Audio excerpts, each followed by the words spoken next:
So for these past 2 weeks, I've been just laid back kind of looking at my social media feed, and all I've been seeing is just numerous plane crashes. And it's got me thinking, with all these plane crashes happening, is it even safe for me to get on a plane?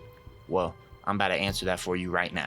And I'm only going to be talking about the crashes that happened within 2025. So from January 1st up until today. Let's get right into this. And sorry in advance if I butcher any of the airline names. But first, we're going to start off with the Air Busan Flight 391. On the 28th of January, 2025, the aircraft caught fire shortly before takeoff at Jimhae International Airport, resulting in 7 injuries and the evacuation of all 176 people on board. And everybody survived this. In fact, there was only 7 injuries total. After the South Korean government sent an investigation on the crash, amid suspicions that the fire was caused by a battery that had been placed inside a carry-on bag in the overhead compartment, the South Korean government was reported to be reviewing procedures on the handling of batteries inside the aircraft. On February 13, 2025, the MLIT announced a ban on South Korean airlines from storing portable batteries, e-cigarettes, and other electronics in the overhead bins. Thankfully, nobody was killed. But 24 hours later, another flight wouldn't be so lucky. January 29th, a Light Air Services Beechcraft 1900 that was carrying oil workers crashed shortly after takeoff from GPOC Unity Airstrip in South Sudan. Out of the 21 occupants on board, 20 of them were killed. The aircraft was performing a regularly scheduled charter flight at around 10:30 a.m. local time. Approximately 10 minutes after takeoff, the aircraft lost height and crashed into the ground. A witness reported that a wing had snapped off, resulting in the aircraft losing altitude. Pictures shared on social media showed that debris were scattered across the site of the crash, with the aircraft upside down. And the head of the Center for Peace Advocacy, the CPA, alleged that the accident was caused by the South Sudan Civil Aviation Authority's poor enforcement on safety standards, allowing aging and outdated aircrafts to fly in South Sudan. But let's continue to the same exact day over in America, January 29th.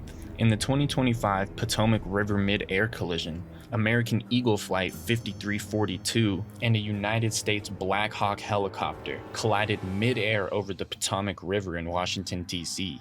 The collision occurred at 8:47 p.m., about half a mile short of runway 33 at Ronald Reagan Airport. All 67 people aboard the 2 aircraft were killed in the crash, 64 on the airliner and 3 on the helicopter. It was the first major U.S. commercial passenger flight crash in nearly 16 years since the Colgan Air Flight 3407 in 2009. This is probably the one that most of you guys have heard of and seen the photos of the most. 19 seconds before the collision, the airliner crew received an automatic alert from the Traffic Collision Avoidance System, starting traffic, traffic, traffic, traffic. And then 17 seconds before the collision, the controller instructed the helicopter to pass behind the flight. One of the crew members of the helicopter depressed a mic for 0.8 seconds to communicate with the controller. During this transmission, which may have caused the pass behind part of the transmission to be missed by the helicopter crew. To simplify that, there was major confusion and miscommunication within this whole accident and could have easily been prevented had both parties been on the same page. But then, we went a whole 48 hours without a plane crash, following up to January 31st, when a plane would crash in Philadelphia, and that flight is MedJet's Flight 056. There were 7 fatalities and 24 total injuries on this one flight. A Learjet 55, operated by Jet Rescue Air Ambulance, crashed in the Castor Gardens neighborhood of Philadelphia, Pennsylvania, shortly after takeoff, killing everyone on board. And you may be thinking, how did everybody on board die if there was 24 injuries? Well, those injuries were people on the ground that were hit by the plane. On February 2nd, the NTSB recovered the cockpit voice recorder, the enhanced ground proximity warning system, which could contain flight data, and the 2 engines of the aircraft. They were sent for evaluation, and we haven't heard anything yet. But fast forward to February 6th, a Cessna 208B Grand car van flying from Unkalali, Alaska, disappeared over the Norton Sound, and the crash site was located the following day. All 10 people on board of this flight were killed. The NTSB announced that they would launch an investigation into the cause of the fatal crash, Clint Johnson, chief of the NTSBA Alaska region, said, "We are very much in the preliminary stages of this investigation, and the cause of the crash has not yet been identified." And now we fast forward to today, February 17th. A Delta Connection flight 4819 crashed upon landing at Toronto Pearson International Airport.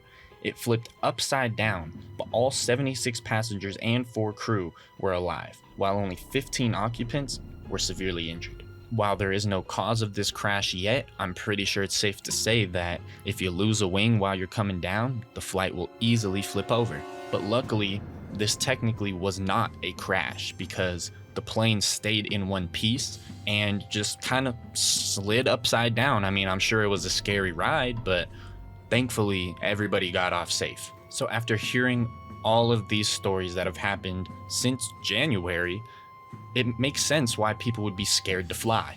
But the thing about social media, and don't let it ever trick you, is that once you look at something and you engage with it, the algorithm starts showing you everything that could possibly be related or similar to that post. I mean, out of the 2 crashes that were commercial airlines, meaning a flight that you would probably be on, only one of them had anybody actually die. Since January 1st, there have been 87 aviation accidents in 2025. And since January 1st, and this is an average estimate, there's been a little under 3 million flights that have gone. The percentage likelihood of being in a plane crash is approximately 0.00029%. This means that out of 3 million flights, only 87 result in crashes, making the probability of you being on one of those flights very low. And majority of those flights that have happened aren't just commercial American airline flights. They detect every single flight, whether it's your personal plane that you flew, or a medvac, or a jet, or anything. It gets documented as a plane being flown. So I would actually suggest that the percentage that I just told you is not even close to accurate. And I would say you have a way, way, way less chance of it even happening than the percentage I just gave you. But social media makes things look scary, and the more you interact with it, the more it's going to pop up on your feed. You have a better chance of waking up in the morning and falling down your stairs and dying than you do getting on one of these planes and crashing. But I respectfully want to give some moment of silence for everybody who lost their lives or was injured in any of these crashes in the last few months.